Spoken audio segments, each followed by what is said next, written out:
Namojina.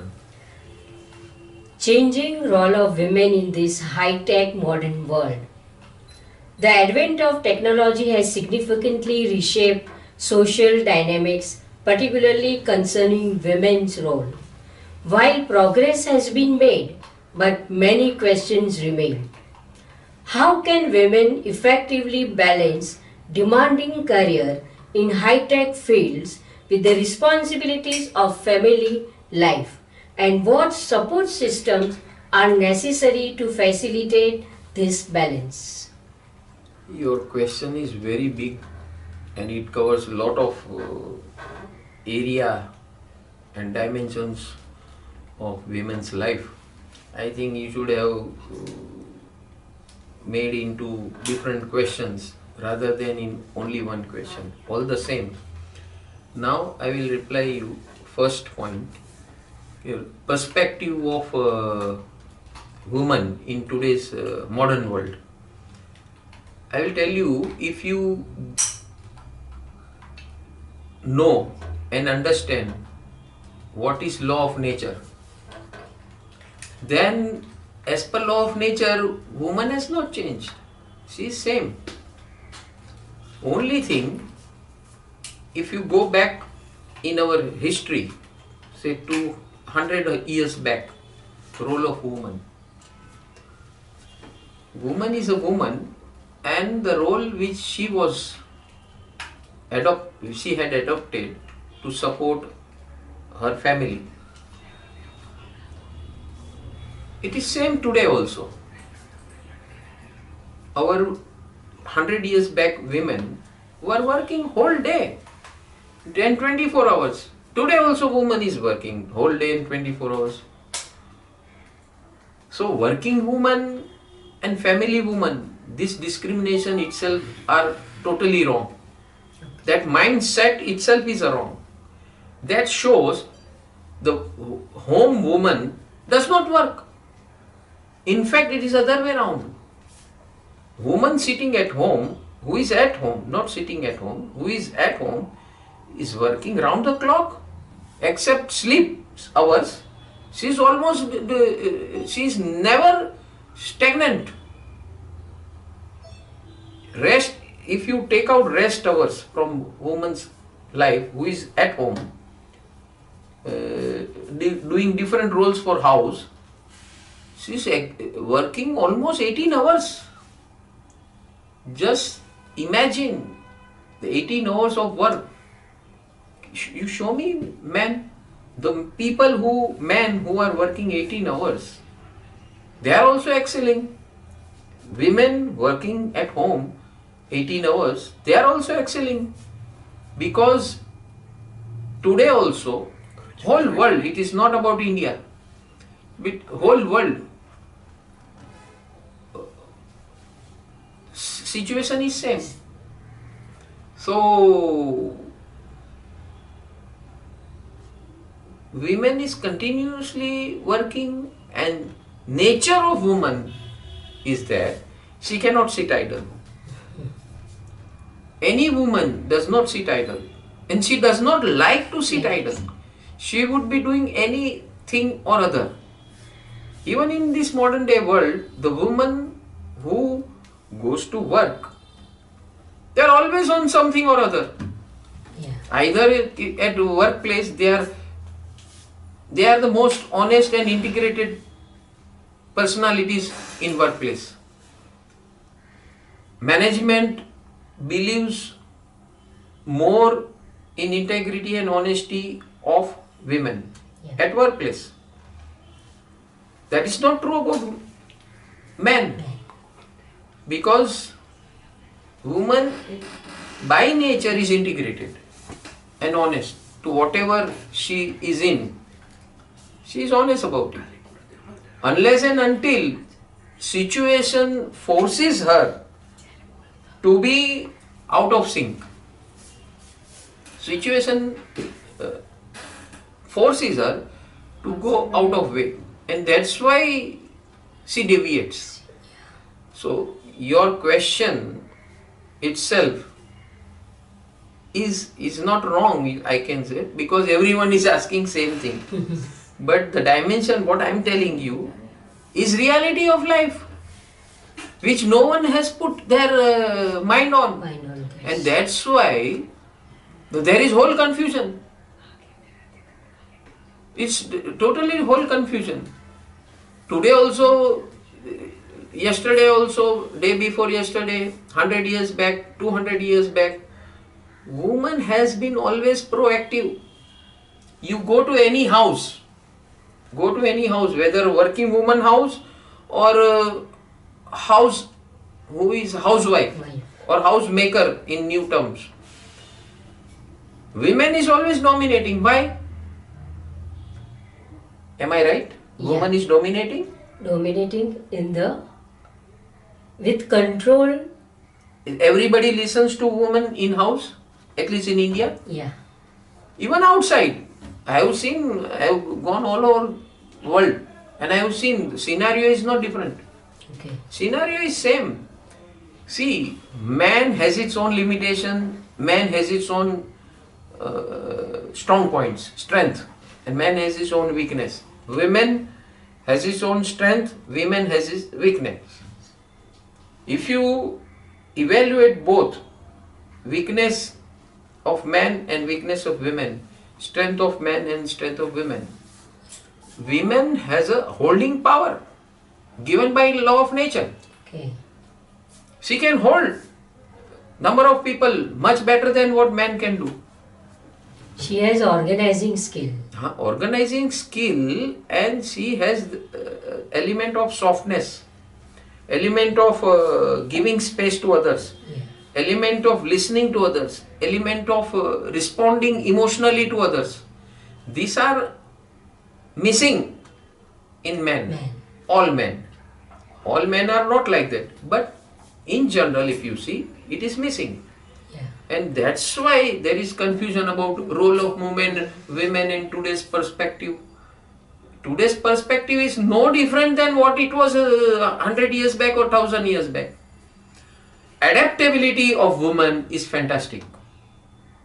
Our Prime Minister Narendra Modi, he himself said that now women should be there in all spheres of activity of society. Yeah. Why he said like that? Because women has certain characteristics by which she can bring people together. Only because of predominance of male, women are getting back. There.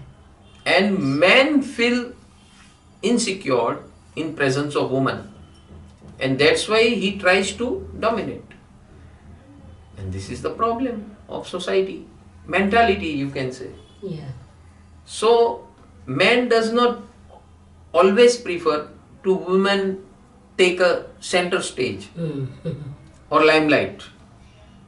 He will allow for certain time. After that, he will take over or dominate. That is insecurity of male. Women को ऐसा लगता है कि उसको जो due recognition मिलना चाहिए, जो एक सम्मान मिलना चाहिए, वो नहीं मिल रहा है. नहीं, वो बात गलत है. हमारे भारतीय परंपरा में तो, भारतीय परंपरा छोड़ो, जहां भी स्त्री खड़ी रहती है वहां, और उसकी एक इमेज होती है which she holds. A woman needs to have her image, strong image. Strong image ये woman के लिए बहुत जरूरी है. Because vulnerability of woman is very prevalent in all the societies of world. Yeah. Vulnerability. So woman should be self-confident of what she is talking, what she is walking, what she is doing, and what she wants to get done from others. Yeah. Once she is very clear in her mind, then there is no problem. It is because of confusion in the mind of woman and not taking certain positions when necessary. That's why people can interfere. Same thing happens with weak males. If you see weak males who does not stand to their thought processes, to their opinions, to their judgments, to their discretionary system, thought process, who does not stand, they are wavering, they are not recognized, they are nowhere. So it is not about man and woman. Man and woman by nature, law of nature, both are equal. Nature has not discriminated anything. Women, I feel, in fact, little bit, nature is partial to women, because nature has given the power to give birth to woman. That is very powerful. That is very powerful power given by law of nature to woman. She gives birth to male and female both. Yes. She takes care of male and female both equally. So woman is always on a front line. So don't think, see, change the mindset. Once you start your question as if woman is a receiver and male is a importer, you get back. Because you decided, your question only decides. Yeah. Your mindset of question decides कि woman is on back foot. And this is everywhere. सब जगह यही चल रहा है. सब लोग यही बात कर रहे हैं. क्यों? क्योंकि जहां जहां स्त्री खड़ी होती है वहां स्त्री को सपोर्ट नहीं करती है. सबसे पहली बात तो यहां आती है. जो स्त्री खड़ी हो गई अपना पॉइंट लेकर, अपना विजन लेकर, अपना स्टैंड लेकर, तो उसको स्त्री सबसे पहले उतार देती है. यही सबसे बड़ी समस्या है. तो पर्सपेक्टिव की दृष्टि से अगर देखा जाए, हर इंसान को, अभी मैन वुमन से ऊपर उठ के मैं बता रहा हूं कि हर इंसान को अपना थॉट प्रोसेस इंडिपेंडेंट हो, अपनी क्लैरिटी ऑफ थॉट्स हो. Clarity of thought is very important. Clarity of thoughts हो और क्या करना है, क्या करवाना है, क्या चाहिए और हम किस दिशा में जा रहे हैं, एक इतनी क्लैरिटी होनी चाहिए. कई बार मैंने देखा है कि स्त्री के अंदर यह क्लैरिटी ज्यादा है पुरुषों से. अच्छा. उसीलिए तो अपने बच्चे को 12 साल तक संभाल रही है माँ. देखो, माँ के स्वरूप में, ठीक है. फिर बहन के स्वरूप में 12 साल के बाद बहन का स्वरूप टेक ओवर करता है, ठीक है. फिर 20-22 साल के बाद पत्नी का स्वरूप टेक ओवर करता है. तो आप कैसे कह सकते हैं कि स्त्री पिछड़ी हुई है या उसका पर्सपेक्टिव अलग है? कुछ नहीं है, सब बराबर है. हमारे सोचने का, देखने का नजरिया बदलने की जरूरत है. जिस दिन ये हो जाएगा ना, बस ये परम सुख, total wellness, online, scientific online Gurukul का रोल यही है कि हर स्त्री को, हर पुरुष को, हर छोटी बच्ची को, हर छोटे बच्चे को उनके गुण धर्मों के हिसाब से, उनके स्ट्रेंथ और वीकनेस के हिसाब से एजुकेशन देना. ना सिर्फ ये थियोरेटिकल एजुकेशन नहीं देना है, उसे अपने गुणों को समझना है और उस गुणों के हिसाब से अपने आप को एक्सपांड करना है in real life situations, practical real life situations. जिस दिन से ये शुरू हो जाएगा ना, पहले आपका परिवार बदलेगा, फिर आपका समाज बदलेगा, फिर आपका देश बदलेगा. और आपका देश अगर ये बदल के ये विकास होना शुरू हो गया, दूसरे देश देखकर आपकी कॉपी करेंगे. And this is what I want. India to be number 1.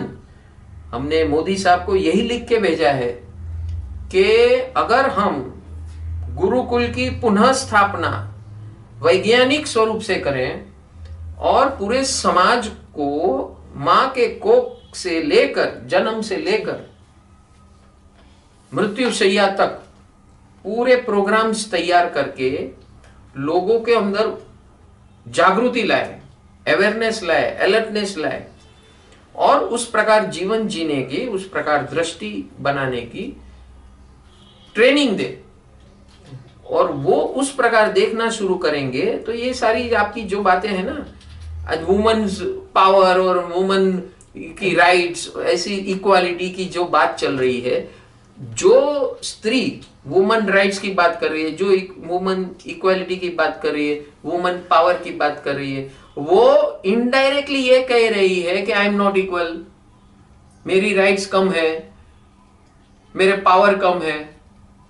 ये कोई देता नहीं है, अपने आप को प्राप्त करना है, अपने वाणी वर्तन विचार से, व्यवहार से स्थापित करना है। वो स्थापना कैसे करनी, उसका अभाव है। बाकी दुनिया तो विशाल है, आप जैसे अपने आप को प्रेजेंट करोगे, स्त्री हो या पुरुष, दुनिया अपने आप वैसे ही चलेगी। ठीक है, तो ये working woman, woman is always working, वो आपका पहले वो टर्म्स निकाल दो वर्किंग वुमन वाला, क्योंकि वुमन इज ऑलवेज वर्किंग।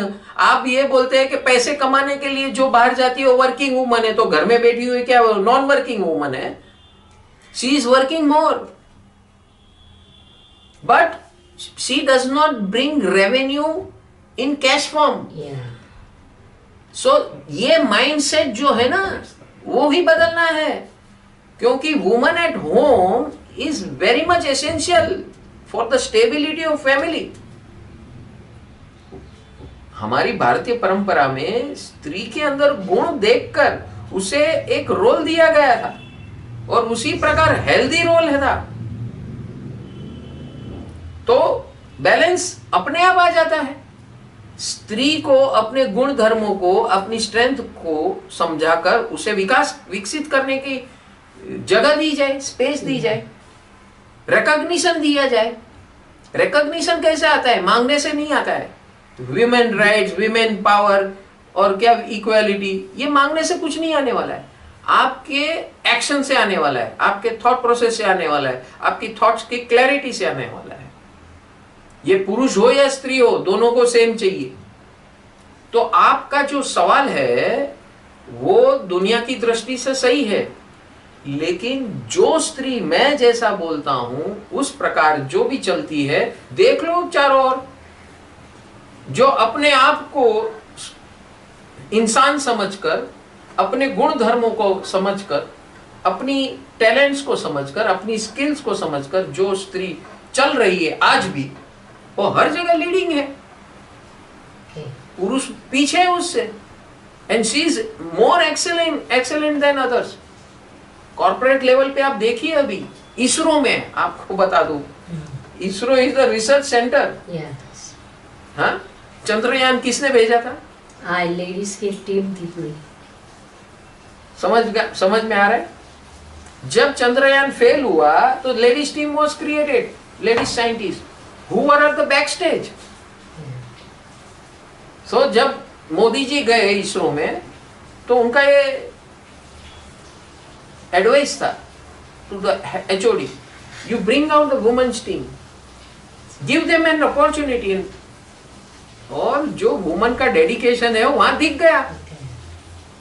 आज आपको पता नहीं होगा कि इसरो के अंदर सिर्फ नहीं, लेकिन इसरो के आसपास कई ऑर्गेनाइजेशन खड़े हो गए, प्राइवेट ऑर्गेनाइजेशन, जिसको वुमन लीड कर रही है फॉर स्पेस प्रोग्राम्स।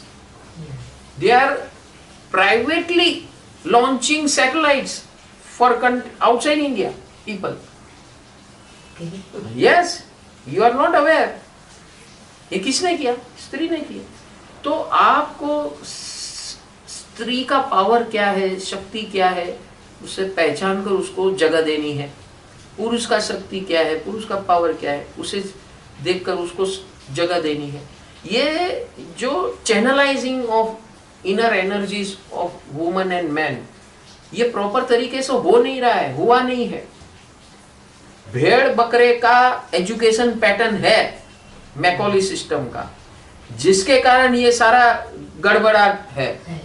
हमारी जो भारतीय परंपरा के अंदर पहले हर इंपॉर्टेंट डिसीजन के अंदर स्त्री का जवाब इंपॉर्टेंट रहता था। जो पुरुष सोच भी नहीं सकता है वैसे वैसे उपाय, इलाज, सॉल्यूशन स्त्री देती है। और जो पुरुष, मेरी लाइफ का अनुभव कहता हूं, जो पुरुष स्त्रियों का सुनता है, कोई भी स्वरूप में हो, सुनता है और फिर अपना जजमेंट अपनी विजडम से, अपनी वाइजनेस से सबका सुनकर प्रॉपर जो गठन करके उसको इम्प्लीमेंट करता है, उसे कहते हैं स्मार्ट पुरुष। उसे कहते हैं स्मार्ट पुरुष। परम सुख में यही चल रहा है। और ये कौन चला रहा है? भगवान की कृपा चला रहा है। ठीक है, आज की दुनिया में ये नहीं है, लेकिन आप देखोगे अपने परम सुख के अंदर, परिवार के अंदर, परमानंद परिवार के अंदर, अभी गुरुकुल के अंदर जो हमने स्टार्ट किया है, हर जगह सब लेडीज ही दिख रही है। हाँ। पुरुष कहाँ है? क्यों?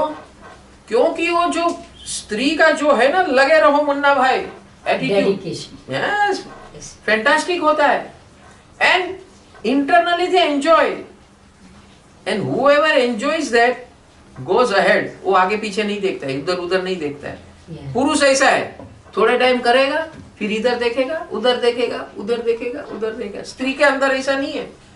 वो एक बार उसने ठान लिया कि बस ऐसा करना है और ये अचीव करना है, वो लग जाएगी और कर लेगा। ये ब्यूटी है। पर्सपेक्टिव क्या है? ये पर्सपेक्टिव है। स्त्री को अपने आप को पहचानना, ये सबसे बड़ी पर्सपेक्टिव। वो अपने गुण को पहले पहचाने, गुण को पहचाने, अपने रोल को पहचाने, और मुझे कैसे अपने आप को प्रेजेंट करना है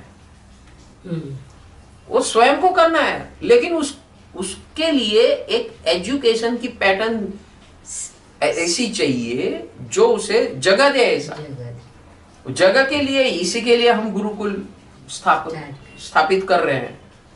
साइंटिफिक ऑनलाइन गुरुकुल। ये शब्द क्या है? Scientific means what? As per law of nature. जब तक आप लॉ ऑफ नेचर से नहीं चलोगे तो ये सारी विसंगतता जो ये वेस्टर्न वर्ल्ड की है, जिस आपका सवाल भी पाश्चात्य ही है, वेस्टर्न वर्ल्ड में ये सवाल बार बार आते हैं, फाइट्स का आता है, ये का आता है, ये क्या है? सब जरूरी ही नहीं है। उसको रूट में से निकालने की जरूरत है। Thought process, mind ignition, mind set, mind attitude, वहां पर उसको बदल करने की जरूरत है। ये किसी ने दिया नहीं आज तक वेस्टर्न वर्ल्ड में। और आज का जो एजुकेशन पैटर्न है, सोसाइटी है, उसने ये पर्सपेक्टिव देखा ही नहीं है। जो नए जनरेशन के लड़के लड़कियां हैं, उनके पास पर्सपेक्टिव कहां है? व्यू पॉइंट कहां है? वेरिएशन कहां है? क्योंकि एजुकेशन ने दिया नहीं है, समाज ने भी नहीं दिया है। क्योंकि समाज उसी एजुकेशन से खड़ा हुआ है, वन साइडेड व्यू पॉइंट से। वो बनाया ही गया है ऐसे। मैकॉली system, in British system of education was made to make you fools, to make you crouchers, workers. उसको आपको इंडिपेंडेंट बनाना ही नहीं था, इसलिए ऐसी पैटर्न आई है। और इसीलिए आप इतिहास में बैक साइड में जाओगे तो पता चलेगा कि ब्रिटिशरों ने 1825 में मैकॉली ने ये तय किया, सबको बताया उनकी पार्लियामेंट में कि how to bring changes in India. You can not beat that system because it is well settled system. So what we need to do is kill their culture. So सबसे पहले उन्होंने गुरुकुल को पे अटैक किया, गुरुकुल पे attack किया, आश्रमों पे अटैक किया और सब गुरुओं को खत्म किया। फिर रूल लाए, लेजिस्लेशन लाए, साथ में अपनी स्कूल, चर्च और अस्पताल एस्टैब्लिश की कि दवाई होगी तो इस अस्पताल में होगी, स्कूल होगी तो ये, जो भी इसके विरुद्ध जाएगा उसको हम दंडित करेंगे। तो ये रिवॉल्यूशन 1825 से शुरू हुआ। आज हम 2025 में है, 200 साल हो गए। ठीक है, एक्चुअल रिवॉल्यूशन एजुकेशन में, रिवॉल्यूशन की शुरुआत मोदी जी के आने के बाद हुई। people started thinking in a different perspective. ये हम कर सकते हैं। आज भी देखो लोग हैं ये ओपोजिशन वाले जो दिखा रहे हैं, उसको भरोसा ही नहीं है कि ये सब हो सकता है। पहले बोलते थे ये होगा ही नहीं, होगा ही नहीं, अब हो रहा है तो बोलता है ये सब झूठ मूठ का है, ये ऐसा है, वो वैसा है। आज भी वो अटैक कर रहे हैं अपने वेस्टेड इंटरेस्ट के कारण। और वो कौन है? वेस्टर्न वर्ल्ड के दलाल है, जो भारत को विकसित स्वरूप में देख ही नहीं सकते, देखना नहीं चाहते हैं। और उसके पीछे शक्ति कौन सी है? उन्हीं की है, पैसे, money power and muscle power. So unless and until we don't educate ourselves in a proper way, and that education pattern has to be set right. उसकी शुरुआत हम कर चुके हैं। परम सुख total wellness scientific online Gurukul based on law of nature, ये हर शहर में, हर गांव में, हर डिस्ट्रिक्ट में, हर टावर में, हर हाउसिंग सोसाइटी में होना जरूरी है।